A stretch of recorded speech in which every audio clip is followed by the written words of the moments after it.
அல்ஹம்துலில்லாஹ் வ அஷ்ஹது அன் லா இலாஹா இல்லல்லாஹ் வஹ்தஹு லா ஷரீக லஹ். எல்லா புகழும் அல்லாஹ் சுப்ஹானஹு வ தஆலாவுக்கு மட்டுமே. உண்மையான ஒரே கடவுளாகிய அவரை தவிர வேறு தெய்வமில்லை என்று நான் சாட்சி கூறுகின்றேன். அவர் தனித்தவர், இணைதுணை இல்லாதவர். எல்லாம் வல்ல அல்லாஹ்வுடைய கிருபையினால மனிதர்களாகிய நமக்கான அல்லாஹ்வுடைய முக்கியமான கட்டளைகளில் ஒன்றை நிறைவேற்றுறதுக்காக இங்கே நம்ம வந்திருக்கோம்.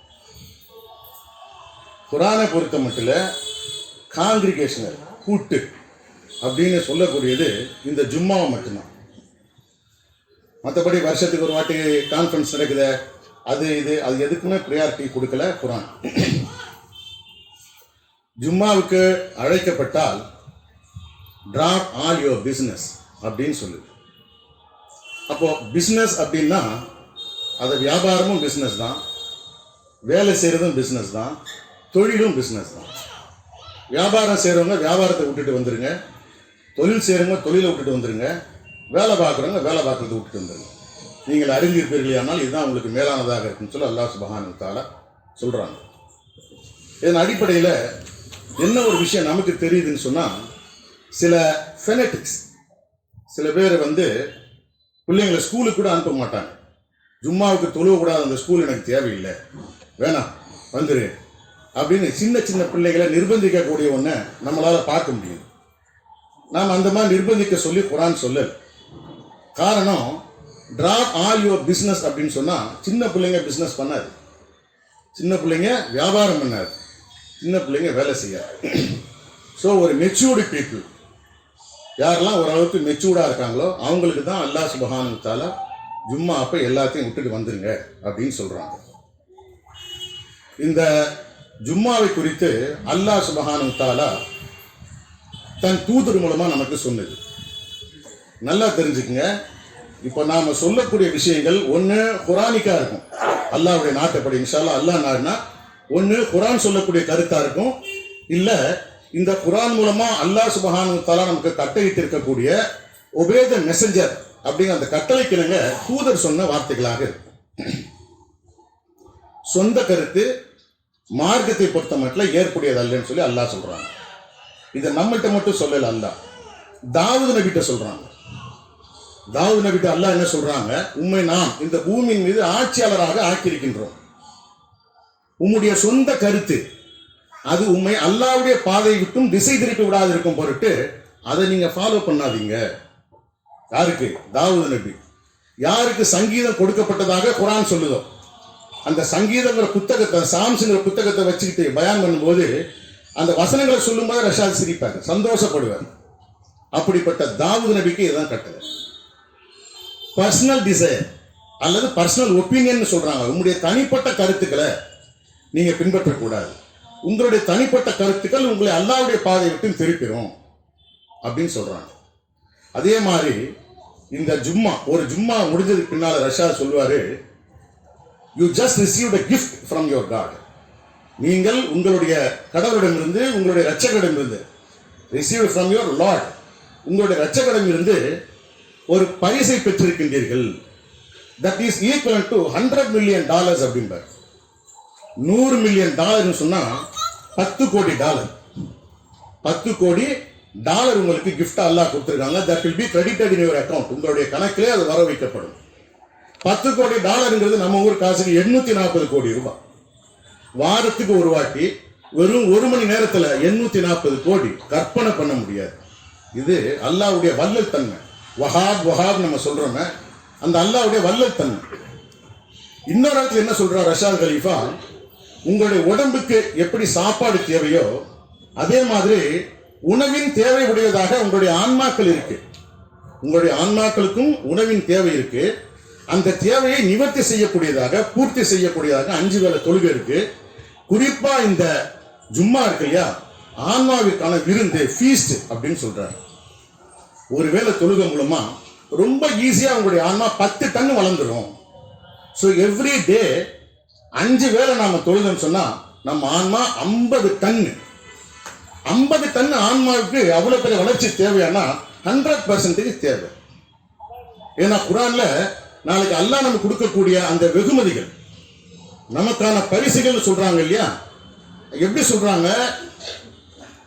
அதாவது மிஸ்ஸஸ் நரகத்தை விட்டும் எவரொருவர் வெளிப்படையாக, எவரொருவர் நரகத்திலிருந்து வெளிப்படையாக இதுக்கு மேல நரகமே இல்லை அப்படின்னு எவர் ஒருவருக்கு முடிவாயிருச்சோ அவர் மகத்தான மாபெரும் வெற்றி அடைந்து விட்டார் அல்லாஹ் சொல்றாங்க. அதுக்கு அடுத்து லோயர் ஹெவன், இதே மகத்தான மாபெரும் வெற்றின்னு குர்ஆன் சொல்லுது. அதுக்கு அடுத்து லோயர் ஹெவன், அதுக்கு அடுத்து ஹையர் ஹெவன், அதுக்கு பிறகு எலீட் ஆஃப் த எலீட் அப்படின்னு ஒரு ஸ்டேஜை குர்ஆன் நமக்கு சொல்லுது. குர்ஆன் முழுக்க நீங்க தேடினாலும் அதுக்கு மிஞ்ச ஒரு பாக்கியத்தை நம்மளால பார்க்கவே முடியாது. சாபிக்குன்னு சொல்லக்கூடிய அந்த ஒரு நிலை இருக்கு பாருங்க, அதான் டாப். அல்லாஹ் கொடுக்கக்கூடிய வெகுமதிகள்ல மிகப்பெரியது. அந்த எலிட் ஆஃப் த எலிட்னா என்ன?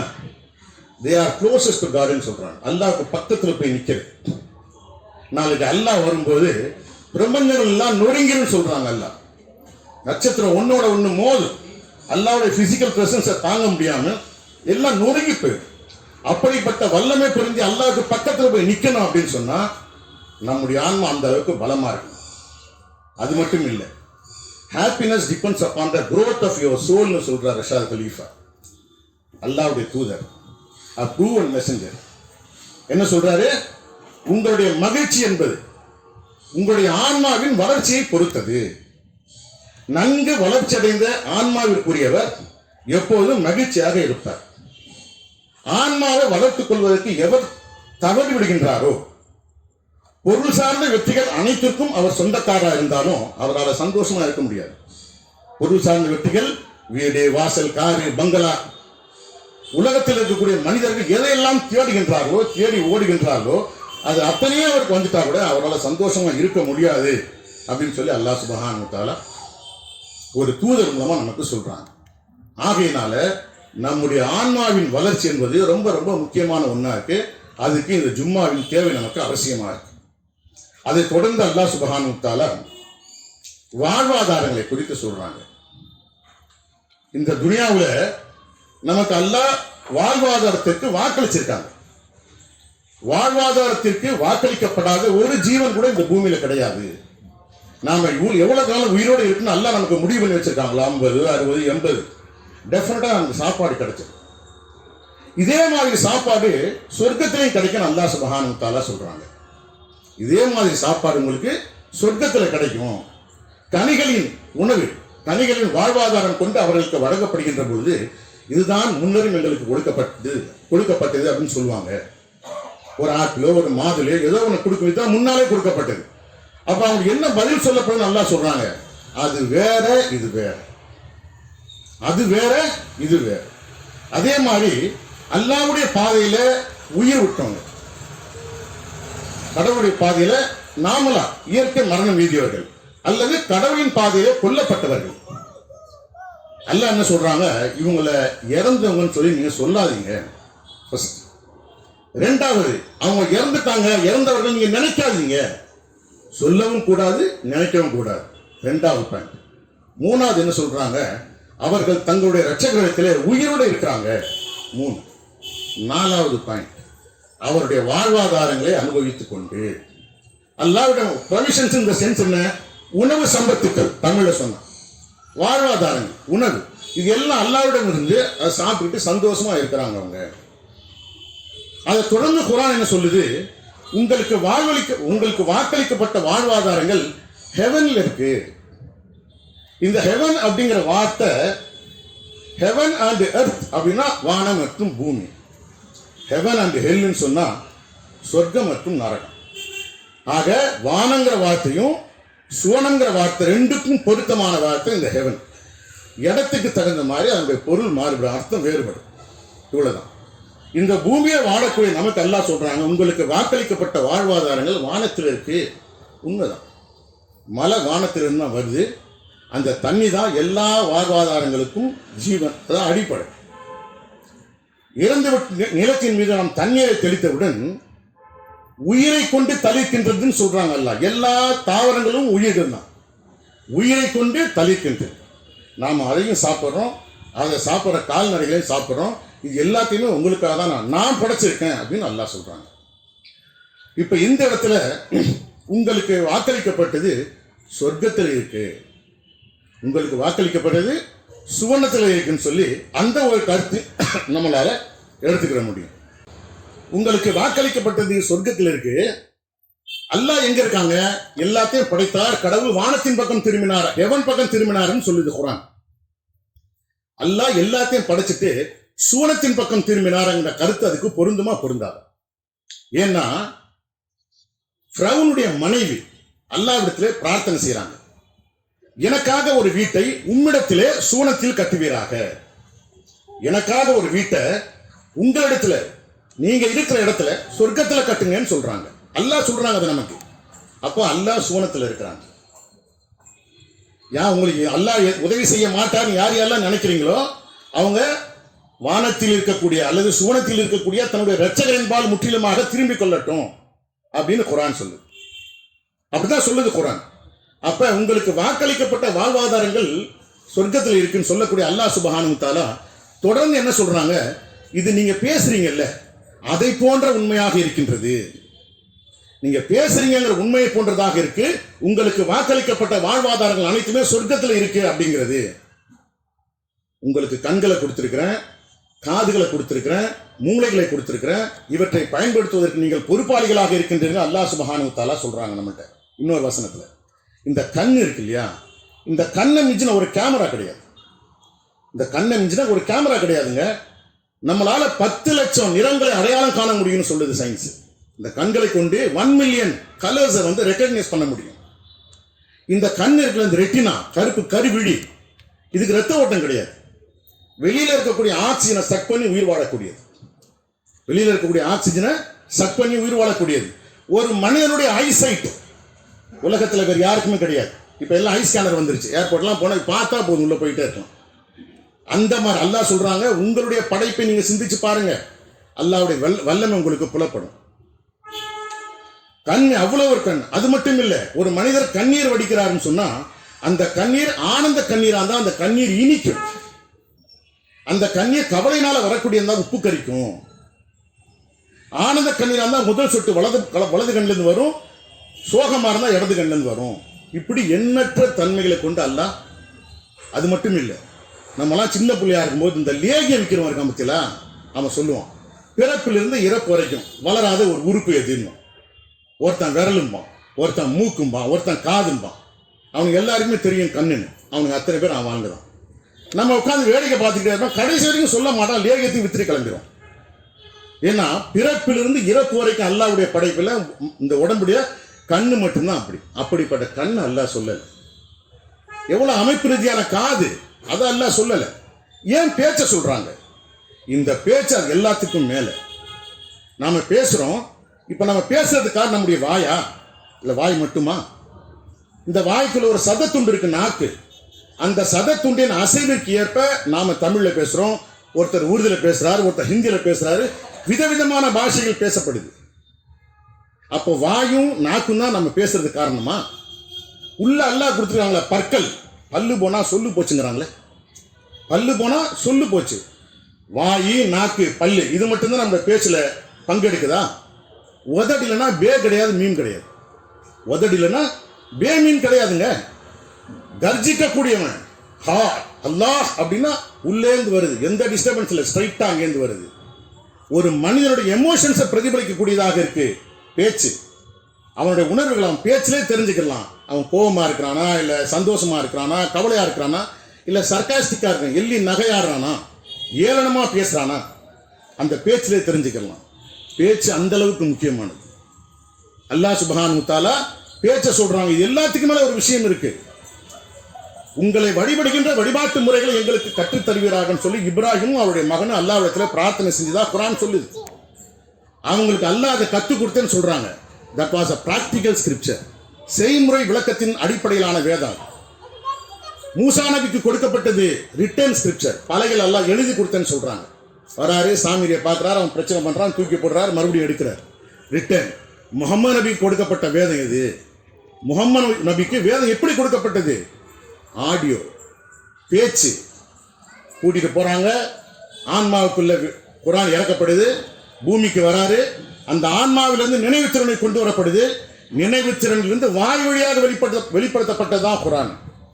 இந்த குரானு சவுண்டுங்க, வாய்ஸ், ஆடியோ, சொல் வழியாக, பேச்சு வழியாக வெளிப்படுத்தப்பட்டது தான்.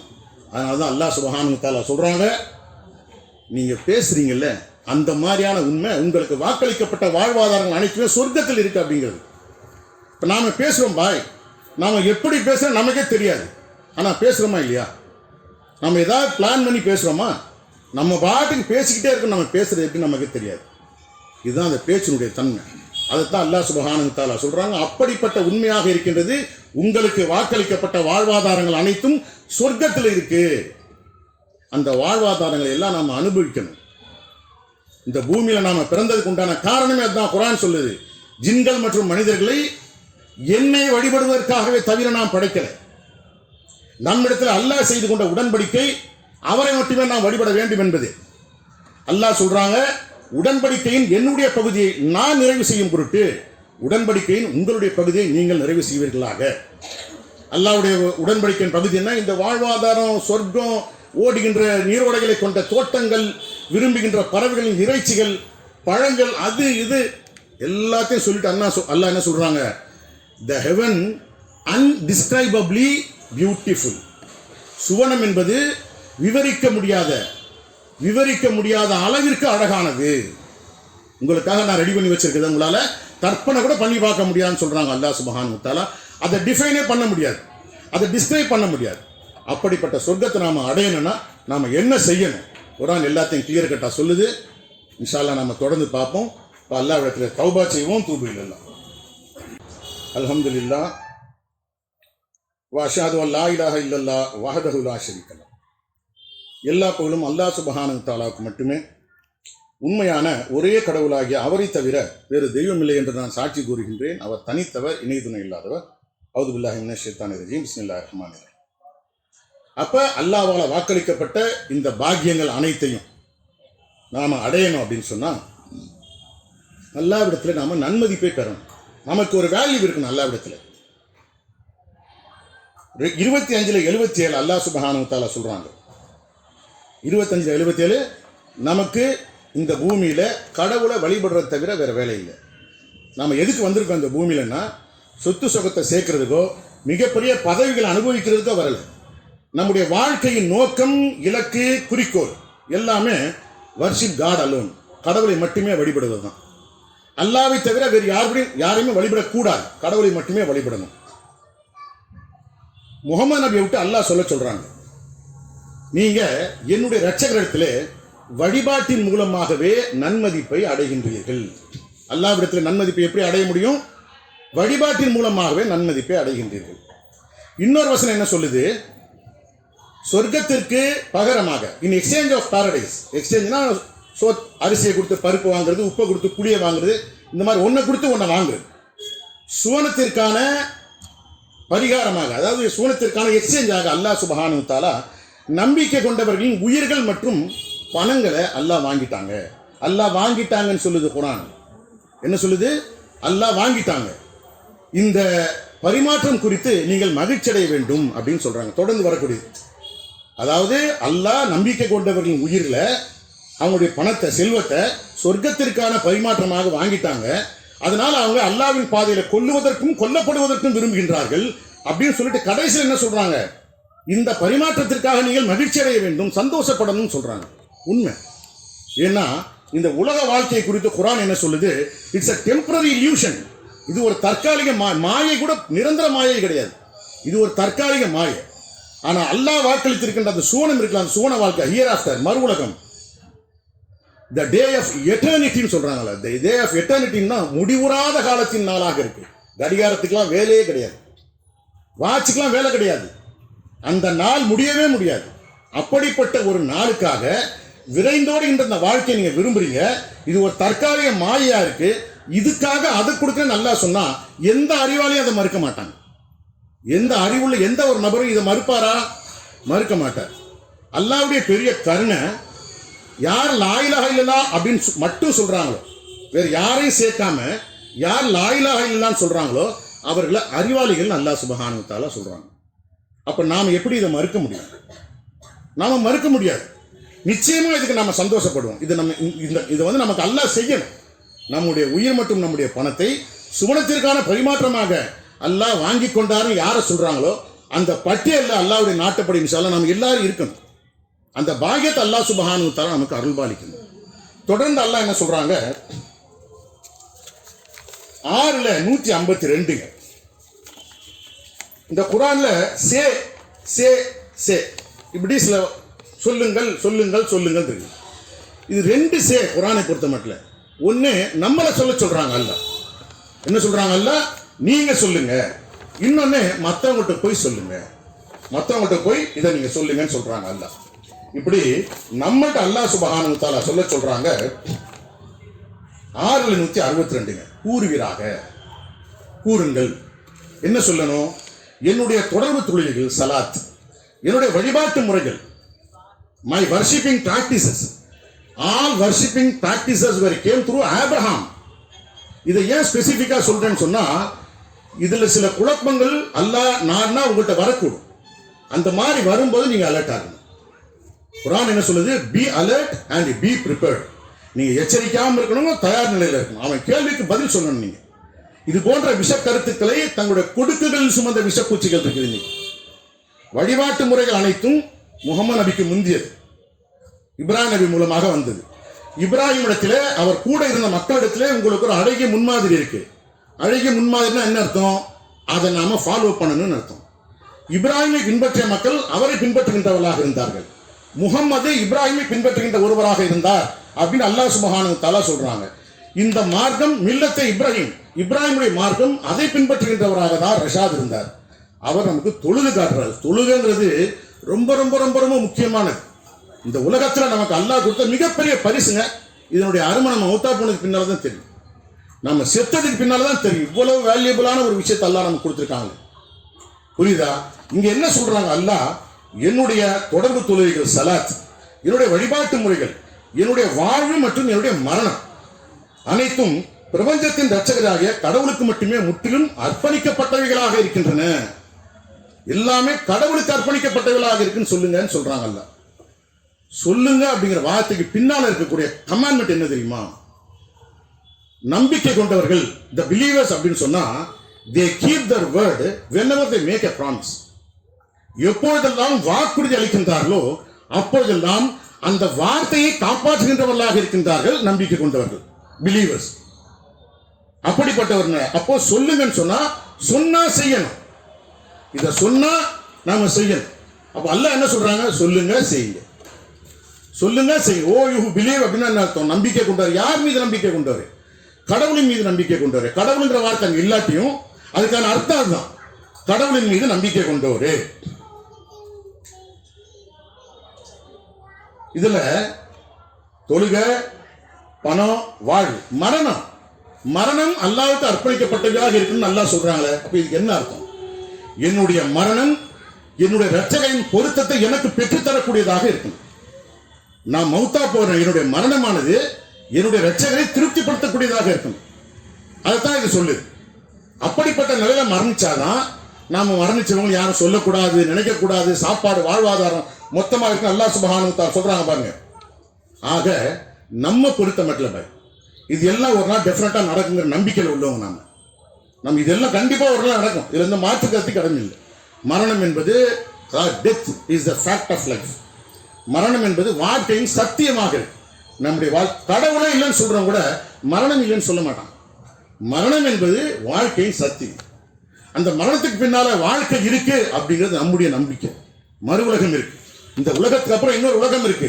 நம்ம அல்லாஹ் உயிர் கொடுத்து எழுப்பாங்க, கேள்வி கணக்கு கேட்பாங்க, வெகுமதிகளை கொடுப்பாங்க இன்ஷா அல்லாஹ். இந்த மறு உலகம். அதுதான் அல்லாஹ் என்ன சொல்றாங்க 38:46, we bestowed upon them a great blessing. நாம் ஒரு மகத்தான அருட்கொடையை கொண்டு அவர்களை அருள்பாலித்திருக்கின்றோம். எப்படி சொல்றாங்க அல்லாஹ்? ஒரு மகத்தான அருட்கொடையை கொண்டு அவர்களை நாம் அருள்பாலித்திருக்கின்றோம். என்ன அருட்கொடை? Awareness of the hereafter. மறு உலகம் குறித்த விழிப்புணர்வு. இதுதான் பாக்கியம் நல்லா சொல்றாங்க. 10 நாள் கடைக்கு அவர் சொந்தக்காரராக இருந்தார், என்னால் அவர் அருள்பாலிக்கப்பட்டவர் நல்லா சொல்றாங்களா? இல்லை. ரொம்ப பலசாலியா இருக்காரு, அருள்பாலிக்கப்பட்டவர். ரொம்ப அழகான நபரா இருக்காரு, அருள்பாலிக்கப்பட்டவர், அருட்கொடை கொண்டு அருள்பாலிக்கப்பட்டதன் அடிப்படை காரணத்தை அல்லாஹ் சொல்றாங்க. Awareness of the hereafter, மறு உலகம் குறித்த விழிப்புணர்வு. மறு உலகம் குறித்த விழிப்புணர்வு மேக்சிமம் தப்பு செய்யறதுலேருந்து நம்மளை அல்லாஹ் நான் தடுக்கணும். எல்லாமே அல்லாஹ் நான் தான் தடுக்கணும். அல்லாஹ்வுடைய நாட்டம் இல்லாமல் எதுவுமே நடக்காதுங்க. அதுக்கு அடுத்து நம்மளை அர்ப்பணிக்க சொல்றாங்க. அல்லாஹ் நம்மளை என்ன சொல்றாங்க? Offer yourselves, sacrifice, dedicate yourselves. குர்ஆன்ல சொல்லுது, those who dedicated totally to God alone will be saved. Those who dedicated totally to God alone are saved. முற்றிலும் தங்களை கடவுளுக்கு மட்டும் அர்ப்பணித்துக் கொண்டவர்கள் மட்டுமே காப்பாற்றப்படுவார்கள். முற்றிலும் தங்களை அர்ப்பணித்துக் கொண்டவர்கள் மட்டுமே காப்பாற்றப்பட்டவர்களாக இருக்கின்றார்கள். அர்ப்பணிக்கிறது என்ன? நம்முடைய வாழ்க்கையை அர்ப்பணிக்கணும். நம்முடைய வாழ்க்கை என்பது நம்முடைய மனிதனுடைய உடம்பு இருக்கு இல்லையா, இது ஒரு பொருள். ரஷா சொல்லுங்க இட்ஸ் a vanishing entity. திடீரென்று மறைந்து போகக்கூடிய பொருள். the essentials of Islam அப்படின்னு தான் முதல்ல நம்ம பார்த்த டேவிட் அதில் சொல்லுவார், இந்த உடம்பு திடீர்னு மறைந்து போகக்கூடிய ஒரு பொருளுங்க. அல்லாஹ் சொல்றாங்க, உங்கள் கண்கள் மூடிய நிலையிலே இருந்தாலே தவிர எதை நீங்க ஏத்துக்கிற மாட்டீங்க உங்களுக்குன்னு அதை பொறைக்கு எடுத்து அடுத்தவங்களுக்கு கொடுக்காதீங்க. கண்கள் மூடி இருந்தாலும் நீங்க அதை எடுப்பீங்க, கண்ணு தெரிஞ்சா அதை எடுக்கவே மாட்டீங்க. அதை செலக்ட் பண்ணி பொறைக்கு எடுத்து மற்றவங்களுக்கு கொடுக்காதீங்கன்னு சொல்றாங்க. இப்போ நம்முடைய ஹியூமன் பாடி இந்த பொருள் இருக்குல்ல, இதுக்கு ஒரு 3 காலகட்டங்கள். ஒன்று சின்ன பிள்ளை, இளம் பருவம், அதில் ரெஸ்பான்ஸ் எதுவுமே கிடையாது. அதுக்கு அடுத்து ஒரு மிடில் இன்டர்மீடியட் ஏஜ்னு ஒன்று இருக்கு, நடுத்தரமான வயது. அப்புறம் வயசான காலம். இந்த நடுத்தரமான வயது தான் சம்பாத்தியம் பண்ணுறதுக்கு, உடல் நல்ல பலமாக ஆரோக்கியமாக எல்லாமே இருக்கு. சோகால்டு முஸ்லீம்ஸ் ஆர் பெரும்பாலான முஸ்லீம்கள் நம்மளுடைய நிலைமை எப்படி இருக்குன்னு சொன்னால், இந்த நல்ல காலகட்டம், good period, best period of our life சைத்தானை சந்தோஷப்படுத்துறதுக்கே செலவு பண்ணுறது. சினிமா பார்க்கறது, நாடகத்துக்கு போகிறது, அங்கே போய் சில பேர் தண்ணி அடிக்கிறது, கொளுட்டது, எல்லா தவறுகளையும் செய்யுது. எல்லாம் முடிஞ்சு எதுவுமே முடியாத ஸ்டேஜில் தொப்பி தாடிக்கு வச்சுட்டு இது கடவுளை இன்சல்ட் பண்ணுற மாதிரி. இதைத்தான் ஃப்ரௌன் செஞ்சான். அவன் எல்லா அக்கிரமத்தையும் பண்ணிட்டு கடைசியில் என்ன சொன்னான்? லா இலாஹ இல்லல்லாஹ்னு சொன்னான். கடைசியில் ஐ மஸ்ட் சப்மிட், நான் ஒரு முஸ்லீம்னு சொன்னான். அதுதான் இன்னைக்கு முஸ்லீம்களுடைய நம்பிக்கை எப்படி? கடைசி நேரத்தில் நீ களிமா சொன்னா போதும். ஆனால் அவன் உண்மையான களிமாவை சொன்னான், இவங்க கற்றுக் கொடுக்குற களிமா வேற. ஆக நம்மை நாம் எப்போ அர்ப்பணிக்கணும்? அல்லாஹ் சுப்ஹானஹு வ தஆலா சொல்றாங்க, இந்த மாதிரி காலகட்டத்தில் best period of your life அல்லாஹ்க்காக நீங்கள் அர்ப்பணிக்கணும். இதுக்கு உதாரணமாக இப்ராஹிம் நபியுடைய சரித்திரம். அவருக்கு கனவு வருது. வந்த உடனே 5 வயசு 10 வயசு தன்னுடைய மகனை கூட்டிட்டு அறுக்க போகல. தன்னுடைய மகனை எப்போ அறுக்க போறாரு? when he grew enough to work with him. நல்லா கேளுங்க, when he grew enough to work with him அப்படிங்கிற அந்த வார்த்தை தான் இந்த கனவு அவருக்கு முன்னால் வருது அப்படிங்கிறத நமக்கு சொல்லுது.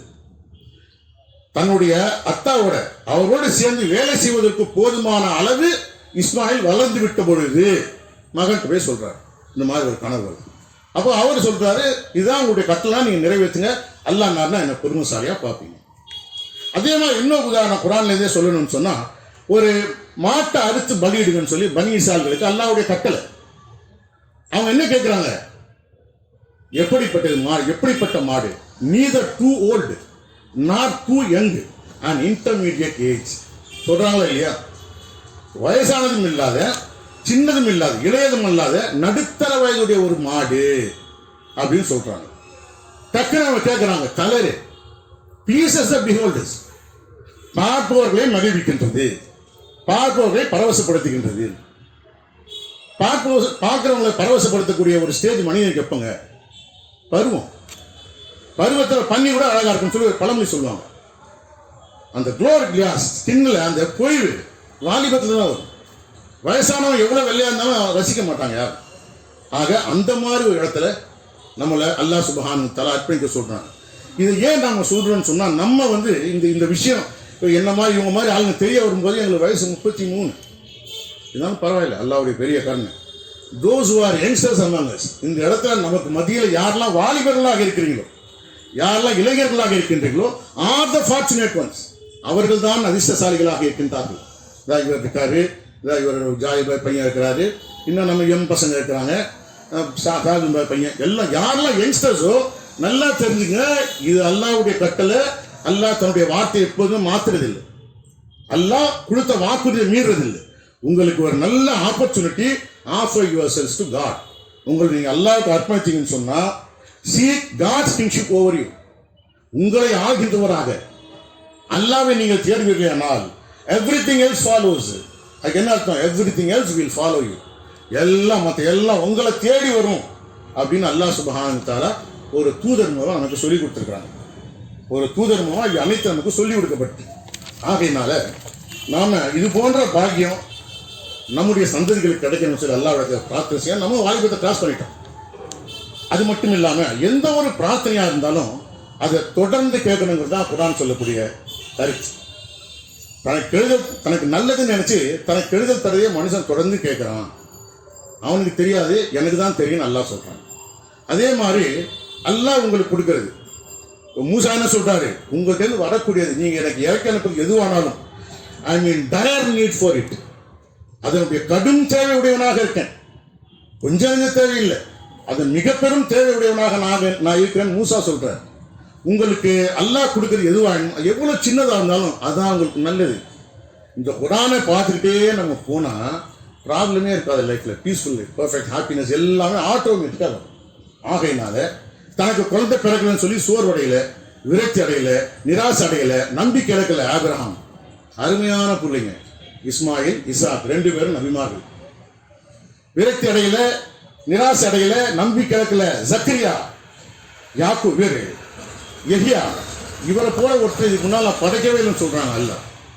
அதே மாதிரி நாமும் அல்லாஹ்விடத்தில் ரெகுலராக கேட்கக்கூடிய ஒரு பிரார்த்தனை அல்லாஹ் சுப்ஹானஹு வ தஆலாவுடைய முழுமையான பொருத்தத்தையும் அல்லாஹ் சுப்ஹானஹு வ தஆலாவுடைய முழுமையான பாதுகாப்பையும் இவ்வுலகிலும் மறு உலகிலும் பரிபூர்ணமாக பெற்ற நன்மதியாளர்களாகும். ஏன் நன்மதியாளர்கள் வார்த்தையை நம்ம சொல்கிறோன்னு சொன்னால் இந்த குர்ஆன் ஃபுல்லாக நீங்கள் தேடி பாருங்க, எல்லா பாக்கியங்களுக்கும் சொந்தக்காரங்கன்னு சொல்லி அல்லாஹ் சொல்கிறது தோஸ் ஹூ ஆர் ரைச்சஸ், எவர்கள் நன்னதியாளர்களாக இருக்கின்றார்களோ அவர்கள். ஆக அல்லாஹ்வுடைய முழு பொருத்தத்தையும் அல்லாஹ்வுடைய முழுமையான பாதுகாப்பையும் இவ்வுலகிலும் மறு உலகிலும் பரிபூர்ணமாக பெற்ற நன்னதியாளர்களாகும்.